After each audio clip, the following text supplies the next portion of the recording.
Hey good people, it's Sheena. Welcome back to my channel. Today we will be diving in why locks are trending. Why are locks trending right now? Did we just start wearing locks? No. Sometimes when we borrow things from another culture or do something that we were exposed to by a different culture, it shines more light on what it actually is. And that's exactly what happened with dreadlocks.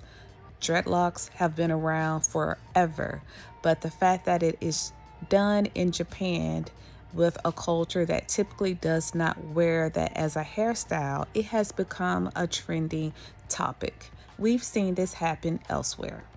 We've been wearing braids forever, but when people like the Kardashians or anyone else throw cornrows in their hair, it's like, this is trending. Cornrows are trending right now.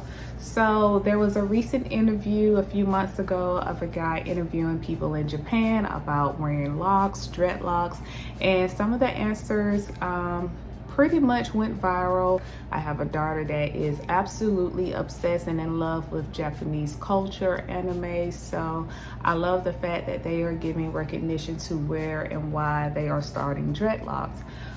One of the guys said something that sparked something for me. They asked him, well, how do people respond to you wearing dreadlocks? And he was like, well, まだ偏見が硬い人とか、偏見がある人とかにはまあちょっと受け付けられないっていうの。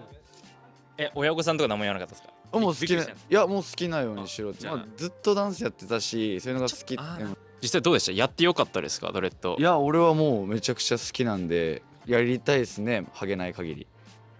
周りがほぼ俺らの友達はドレッドなんで。あ、マジですか？そうなんですよ、みんなドレッドでっていう人たちの集まりのとこにいるんで、そういう人ばっかっすね。なるほど、ありがとうございます。はい。He was like, well, I only have a few part-time jobs, but not in the workplace. They kind of don't say anything. But luckily, a lot of his friends wear dreadlocks, so it makes him feel comfortable being around other people that have locks. And I think that is pretty much why it became more trendy or trending here in the States. I feel like during COVID, a lot of people felt more comfortable starting their locks. Maybe that was something they always wanted to do, but did not want to go through that dreaded ugly stage, which we know is not an actual stage, or the struggle phase. So since people were at home, maybe no one really saw them, they felt more comfortable with starting that type of journey, and here we are. So more than likely, if you know someone that started locks, they probably started them maybe 2 years ago or recently after COVID. I can't remember how many times I was on social media and someone's status was, I think I want to lock my hair.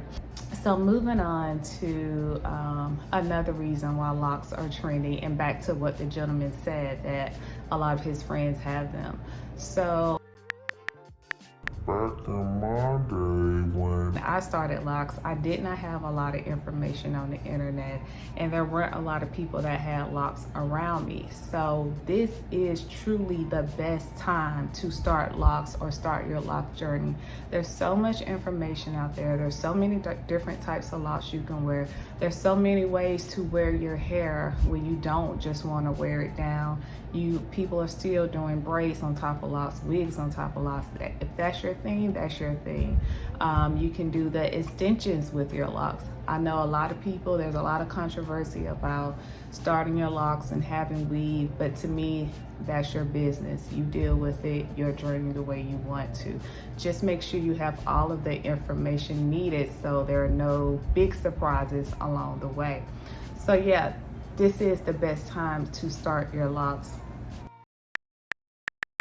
Another thing is, locks in the workforce. I remember when I started my government job, one of the issues or one of the things I was hesitant about was my hair and working in that field. I had worked in the healthcare field for several years, so I was very comfortable in my space, but I never worked on a military base, never worked on a government job. So when I got there, I did not know what to expect or how people would receive my hair.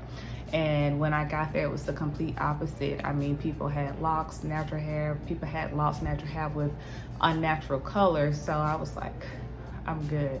But just think about it, being a minority, and let's say you were first day on a job and you are maybe newly natural or newly starting your locks and you're unsure of how it would be received, if that's your personality. And when you walk in, the first thing you see is maybe your director sporting locks or your director sporting natural hair.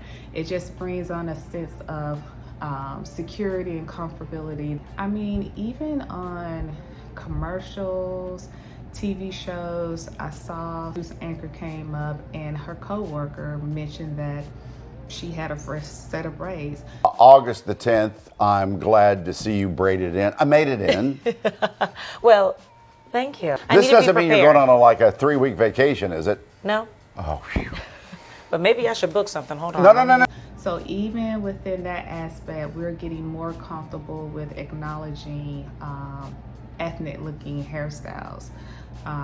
There was a while before we even saw broadcasters with braids in their head. Like, they always had to have straight hair. Every now and then we may get a teeny weeny afro. So why else are locks trending? Well, just the fact that there are weaves that look like locks is another way that locks are trending. I don't know about you guys, but when I search locks on YouTube, a lot of times real locks are not the first thing that comes up. A lot of time it's the faux locks, the bohemian locks, the knotless locks, like everything but real natural locks. So I believe just the fact that there are so many weave styles that are there to look like locks, naturally you're going to have people more inclined to maybe go for the real thing. And I'm not mad at that. Another thing is texturism. Yes, texturism.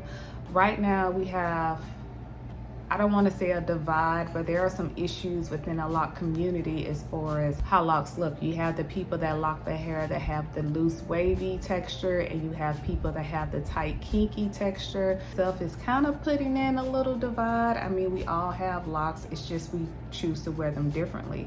And we all have different textures. So who am I to tell someone don't comb out your ends because you want them to look curly, or to see someone with curly ends and automatically assume that they are combing them out? I believe the more locks we have with the different textures just makes it that much better. It should be more all-inclusive versus you have to do it this way. And I know people that maybe have had locks for a while, they might be more reserved, more conservative with how they wear their hair, just because when we started out, there just wasn't a lot of variety in our lock community. But we have to think outside of the box, having more exposure to locks, and we're seeing the different ways and just how versatile locks are. So I by no means have no issues with locks that are considered trendy, locks that have extensions, locks that look different, as far as sister locks, traditional locks, wigs. They're all beautiful to me. And I think that's another thing we don't understand, or sometimes we miss. There are some people that love all forms of locks, and then there are some people that love certain forms of locks. And so once you decide between the two and what type of person you're dealing with and what their stance on it is, then more likely you will have a better conversation with them. Okay, that's it for today's video. Let me know, I want to hear from you. How do you feel about trending locks? Do you think locks are actually trending? As always, thanks so much for watching, and take care. To be educated, but I'm so frustrated.